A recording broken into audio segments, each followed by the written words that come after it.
CEO Adani total gas के हमारे साथ जुड़ रहे हैं आज बातचीत करने के लिए अपनी कंपनी के रिजल्ट्स के बारे में और स्ट्रेटेजिक रोड मैप यहाँ से जो कंपनी लेना चाहती है।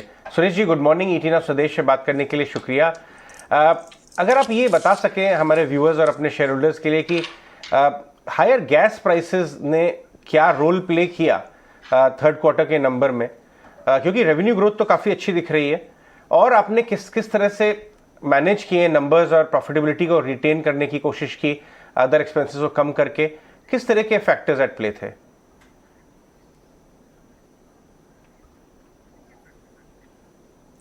Ajay, thank you very much कि आपने अडानी टोटल गैस को अपने चैनल पे बुलाया है। And good morning to all of you.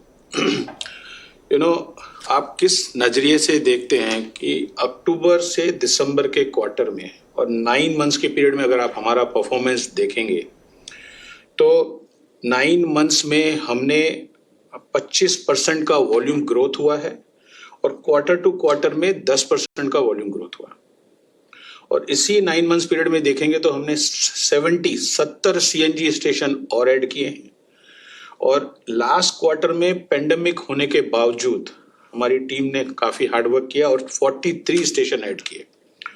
Similarly हमारा फोकस रहता है अडानी ग्रुप का टोटल एनर्जी का कि बहुत ज्यादा नए घरों को कनेक्शन दें, तो 53,000 और नए घरों को कनेक्शन दिया इस 9 मंथ्स पीरियड में और लास्ट क्वार्टर में 25,000 कनेक्शन को कर दिया। इसी तरह से जो स्मॉल बिजनेसेस हैं, इंडस्ट्रियल एंड कॉमर्शियल कस्टमर्स, उनको भी हमने लास्ट 9 महीने में 500 नए कस्टमर्स को ऐड किया और लास्ट क्वार्टर में 189 कस्टमर्स को और ऐड कर दिया। और आप अगर फाइनेंशियल रिजल्ट्स देखेंगे तो हमने लास्ट क्वार्टर जो भी अक्टूबर दिसंबर का, जिसका कल बोर्ड ने अप्रूव करके रिजल्ट अप्रूव किया, उसमें 211 करोड़ रुपए का हमारा एबिटा रहा और पूरे 9 मंथ्स पीरियड में 673 करोड़ रुपए का एबिटा रहा। आपका जो अंडरस्टैंडिंग है वो बिल्कुल सही है कि इसमें काफी हद तक जो है हाई राइज प्राइस का भी हमारे को एक डेवलपमेंट फेस करना पड़ा कि अनप्रेसिडेंटेड जो गैस की प्राइस बढ़ी। और दूसरा हमारे साथ ये भी रहा कि अक्टूबर 1 से एपीएम प्राइस बढ़ी। अक्टूबर 1 से जो हम डोमेस्टिक गैस खरीदते हैं उसका सीलिंग प्राइस बढ़ा और इसी क्वार्टर में इंटरनेशनली प्राइस में बहुत ज्यादा आरएलएनजी का प्राइस बढ़ा। तो हम करीबन 60% एपीएम गैस खरीदते हैं। चूंकि हमारी ग्रोथ बहुत ज्यादा हो रही है तो उसमें एपीएम के एलोकेशन में थोड़ी सी हमारे को शॉर्टफॉल मिला, तो उस शॉर्टफॉल को भी हमें फिर आरएलएनजी जो बहुत हाई प्राइस चल रहा है उसे खरीदना पड़ा। तो हमारे साथ में एक चैलेंज ये रहा कि हम इसको कैसे मिटिगेट करें। एक तरीका था कि हम इसको पूरा का पूरा पास थ्रू कर दें, बट चूंकि हम एक बहुत बड़ी कंज्यूमर ब्रांड है अडानी ग्रुप की और टोटल एनर्जी की, तो हमारे ऊपर एक मैंडेट था कि हम कंज्यूमर को ऊपर रखें और बाकी स्टेक होल्डर का इंटरेस्ट को बैलेंस करें। तो हमने काफी डीप डाइव करके अपने ओपेक्स को कम किया और साथ ही साथ कंज्यूमर की अफोर्डेबिलिटी को देख के जितना पास थ्रू हो सकता था वो किया और इसको बैलेंस में रख के हमने ये रिजल्ट दिया 211 करोड़ का एबिटा और 673 करोड़ का एबिट जो दिया। इसमें थोड़ा सा जैसा आप देखेंगे तो थोड़ा 5% पिछले क्वार्टर से कम है, बट अगर मैं उसको ओवरऑल स्कीम में देखूंगा कि भाई इतना ज्यादा प्राइस वगैरह राइज होने के बावजूद भी कंपनी ने इतना अच्छा रिकॉर्ड मेंटेन किया, तो मुझे लग रहा है कि ये बहुत ही हार्टनिंग रिजल्ट रहा इस क्वार्टर का और पूरे 9 मंथ्स का। और ओपेक्स ऑप्टिमाइजेशन में काफी हेल्प मिली और एक कैलिब्रेटेड अप्रोच से एक दोनों तरह का इंटरेस्ट बैलेंस हो गया कि कंज्यूमर को अच्छा प्राइस मिल गया जिससे हमारी ग्रोथ कंटिन्यूअस रहेगी। इसलिए आप देख रहे हैं इतने कंज्यूमर ऐड हो रहे हैं और जो इंफ्रास्ट्रक्चर में इन्वेस्टमेंट हो रहा है उसका भी फिर रिटर्न्स का रियलाइजेशन होगा। तो इस सभी मुद्दों को ध्यान में रख के फिर हमने ये कैलिब्रेटेड अप्रोच किया और क्वार्टर का एक अच्छा सा रिजल्ट दिया। सर ये भी बताइए कि आपने जो शुरू में अपने जवाब में कहा एक्सपेंशन को लेकर, अब ये जो आपके नेटवर्क का एक्सपेंशन हुआ है, चाहे वो सीएनजी स्टेशंस हों या फिर पीएनजी स्टेशंस, उसमें से नई नई जोग्राफीज़ में कितना आपने स्प्रेड किया है और जो एग्जिस्टिंग जोग्राफी है वहाँ पर कितना और डीप पेनिट्रेशन किया है नेटवर्क का?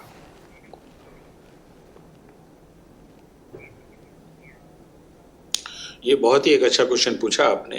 हमारे पास जो 4 एरिया हैं, अहमदाबाद, फरीदाबाद, खुर्जा और वडोदरा। अब इनको हमने पिछले 15 साल में काफी डेवलप कर दिया और थोड़ा इंक्रीमेंटली हम इंफ्रास्ट्रक्चर को बढ़ाते रहते हैं सीएनजी के साइड में, और नए घरों में हम जाते रहते हैं सोसाइटीज में। तो यहाँ हम देखते हैं कि जहाँ पे भी हमको गैप्स दिखते हैं, जहाँ पे भी थोड़ा नया मार्केट डेवलप होता है, वहाँ हम इंक्रीमेंटली इंफ्रास्ट्रक्चर लगाते रहते हैं कंटिन्यूअसली, और ऑपरेशंस को कितना अच्छी तरह किया जाए, कॉस्ट को ऑप्टिमाइज किया जाए, वो हमारा ध्यान रहता है। नए जीए चूंकि हमने जो 9th एंड 10th राउंड में लिए हैं, हमारा फोकस है कि ये पाइप नेचुरल गैस का जो बेनिफिट है, पानी की तरह गैस घर में आए और सीएनजी से एनवायरनमेंट में फायदा हो, तो उसको ध्यान में रखते हुए हमने नए एरिया में बहुत ज्यादा फोकस कर रहे हैं। पूरा प्रोजेक्ट का जो फोकस है बहुत ज्यादा नए जियोग्राफी में है। तो आप एज अ रिजल्ट अगर देखेंगे तो 70 स्टेशन जो हमने लगाए, उसमें से 60 स्टेशन नए जीए में गए। पूरा फोकस उसी तरफ से चल रहा है। और अभी चूंकि वहां पे सिटी गेट स्टेशन बनना चालू हो गए हैं, कमिश्निंग चालू हो गई है, तो अगले कुछ क्वार्टर्स में देखेंगे आप, जिस तरह से घर का भी यहाँ पे अभी एग्जिस्टिंग जीए में हो रहा है, उधर घर का भी रैंप अप बहुत ज्यादा नए जीए में होगा। तो यू आर एब्सोल्युटली राइट कि हमारा नए जीए की तरफ फोकस है, क्योंकि वही कंपनी का मैंडेट है कि एग्जिस्टिंग जीए को अच्छी तरह सर्विस करे और नए जीए में इंफ्रास्ट्रक्चर को लाके ये पीएनजी का और सीएनजी का बेनिफिट वहां भी लेके आए, चाहे वो होम्स हो, चाहे वो इंडस्ट्रियल कंज्यूमर या कमर्शियल हो, और हर नुक एंड कॉर्नर पे सीएनजी के स्टेशन लगाएं। एक और चीज़ मिस्टर मिगलानी आपसे जानना चाहते थे कि क्योंकि हम देख रहे हैं कि गैस प्राइस भले ही चाहे पहले पीछे क्वार्टर में आपको इम्पैक्ट किया हो मार्जिन्स को, लेकिन अब थोड़े कूल ऑफ हुए हैं, लेकिन अब भी they are at uncomfortable level. ऐसे में आप किस तरह का प्राइस ट्रेंड देख रहे हैं इस पूरे साल के लिए?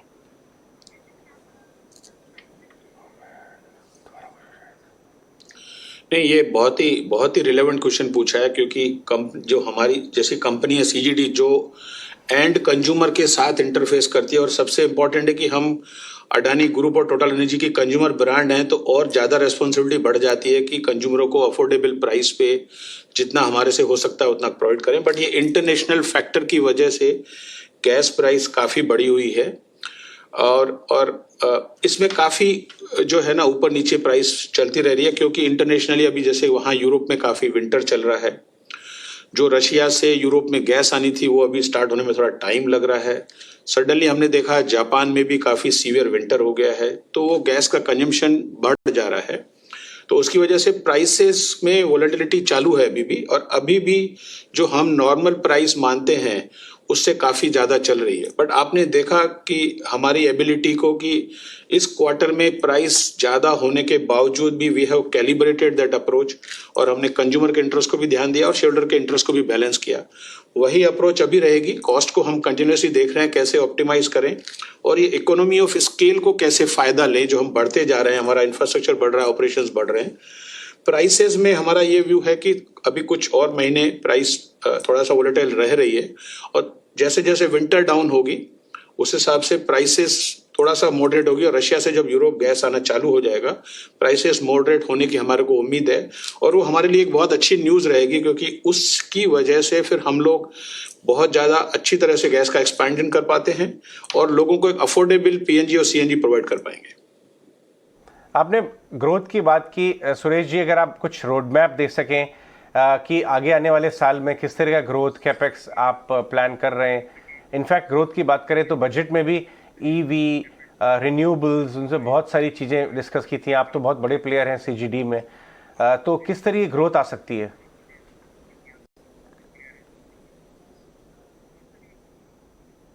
नहीं, देखिए, आपने शायद देखा ही होगा कि हमने अभी 14 ज्योग्राफिकल एरिया और हमारे साथ में जुड़ गए हैं। पीएनजीआरबी ने जो 11th राउंड किया था उसमें हमने 50 राउंड में बिड करके 14 राउंड हमारे पास आए हैं।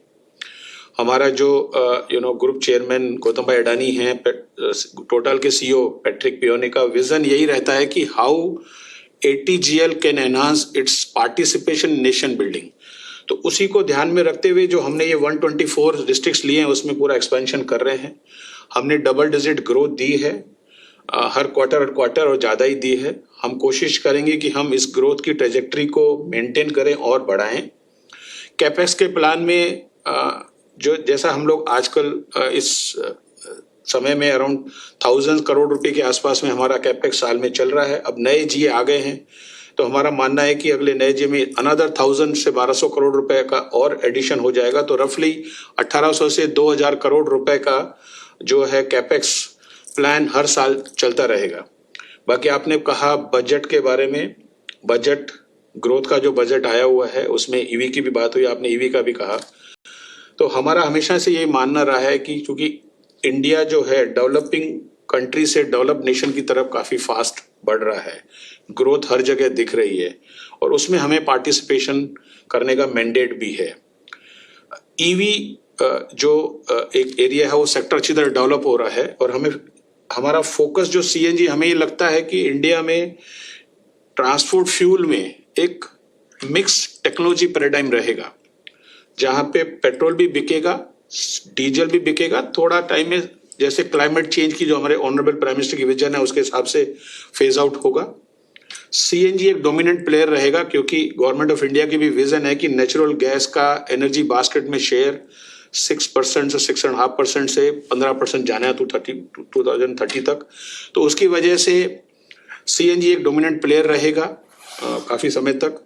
ईवी सिस्टम में हम एक ऐसा देख रहे हैं कि government of India, state government and सारी अथॉरिटीज बहुत ही कोहेसिवली पॉलिसी को रिफॉर्म कर रहे हैं। टेक्नोलॉजी का डेवलपमेंट हो रहा है, पुश हो रहा है।